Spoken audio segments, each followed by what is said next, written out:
Morning students, I am Suman Rani ma'am, your SS teacher. Welcome you all in 7th class. Students, आपको ये PDF जो आपकी screen पे दिखाई दे रहा है 11 अप्रैल को सेंड कर दिया गया था। ये है आपका एसएस में एसपीएल की बुक का चैप्टर 1। आई होप कि आपने ये राइट कर लिया होगा। आज मैं ये चैप्टर आपको समझाने वाली हूँ, सारे कॉन्सेप्ट आपको क्लियर कर दिए जाएंगे। सबसे पहले मैं आपको बुक्स बता देती हूँ। एसएस में 3 बुक्स रहेंगी आपकी। आवर पास्ट एसपीएल जो आपको दिखाई दे रही है ये सामने, सोशल एंड पॉलिटिकल लाइफ की शॉर्ट फॉर्म है SPL. Third book is our environment. आज हम फर्स्ट लेसन करेंगे एसपीएल में chapter 1 on equality. Equality word आप पढ़ चुके हैं 6th क्लास में भी। इक्वालिटी का मतलब होता है समानता। इक्वालिटी का मतलब क्या होता है? समानता। फर्स्ट क्वेश्चन पे आ जाते हैं हम। फर्स्ट क्वेश्चन आपका है, in a democracy why is universal adult franchise important? Democracy, democracy का मतलब क्या है? डेमोक्रेसी मतलब लोकतंत्र, लोगों का शासन। लोकतंत्र जहाँ लोग वोट डाल के अपनी सरकार चुनते हैं, उसमें यूनिवर्सल एडल्ट फ्रेंचाइज इम्पोर्टेंट क्यों है? यूनिवर्सल का मतलब सभी को, एडल्ट मतलब जो 18 वर्ष की आयु प्राप्त कर चुका है, वयस्क है।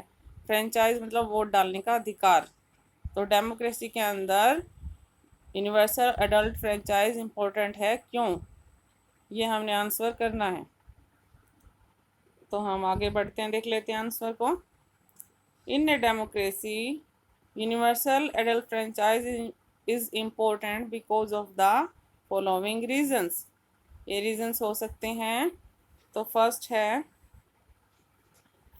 क्या कहता है आपका? Democracy is the government of the people, by the people and for the people. जो डेमोक्रेसी है वो क्या होगी? लोगों की, लोगों के लिए और लोगों के द्वारा बनाई गई सरकार। यहाँ पे आपकी 1 मार्क क्वेश्चन जो आता है, व्हाट इज डेमोक्रेसी, यानी कि डेमोक्रेसी की डेफिनेशन भी आ चुकी है बेटा। तो इसको इस पॉइंट में क्लियर कर दिया गया है कि डेमोक्रेसी में सबसे इम्पोर्टेंट कौन है? जनता। सेकंड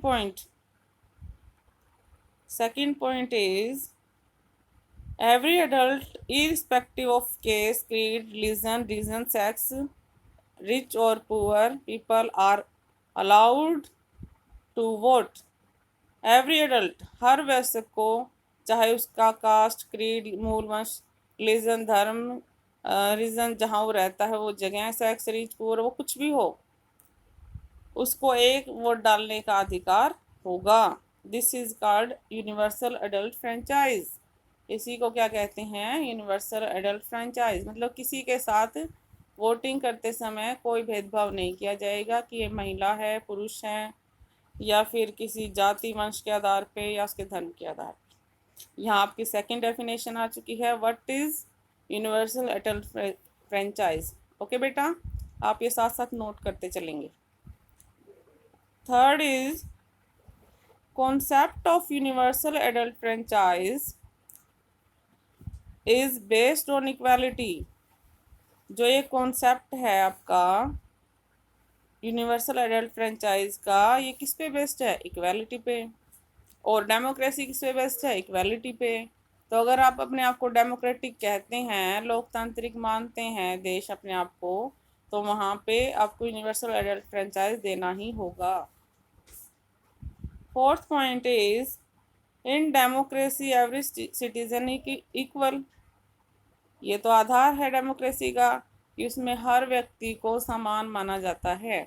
अगर हम इक्वल हैं तो हमें वोट डालने का अधिकार भी एक समान होना ही चाहिए। इस तरह हम ये 4 पॉइंट से क्लियर कर देते हैं कि डेमोक्रेसी में यूनिवर्सल एडल्ट फ्रेंचाइज क्यों इम्पोर्टेंट है।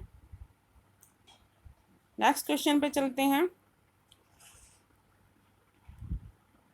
Reread the box on Article 15 and state two ways in which this article addresses inequality.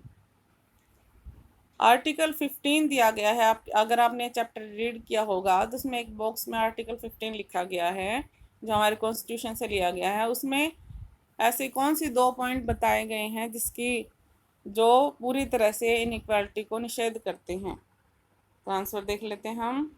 Article 15 in democracy in our constitution prohibits मतलब प्रोहिबिट्स का मतलब क्या है? इसका मतलब है ख़त्म करना, निषेध करना। डिस्क्रिमिनेशन मतलब असमानता को निषेध करता है किसी भी बेसिस पर, on the ground of religion, race, caste, sex और प्लेस ऑफ बर्थ। मतलब भारत में रहने वाले किसी व्यक्ति के साथ उसके धर्म, जाति, मूल, वंश, लिंग या जन्म स्थान के आधार पर भेदभाव नहीं किया जा सकता। Two ways in which this article addresses inequality, वो दो तरीके जिससे वो इन इक्वालिटी को समाप्त किया गया है वो क्या है? तो वो हैं, it suggest state do not discriminate against any citizen on grounds only of religion, race, caste, sex, place of birth or any of them।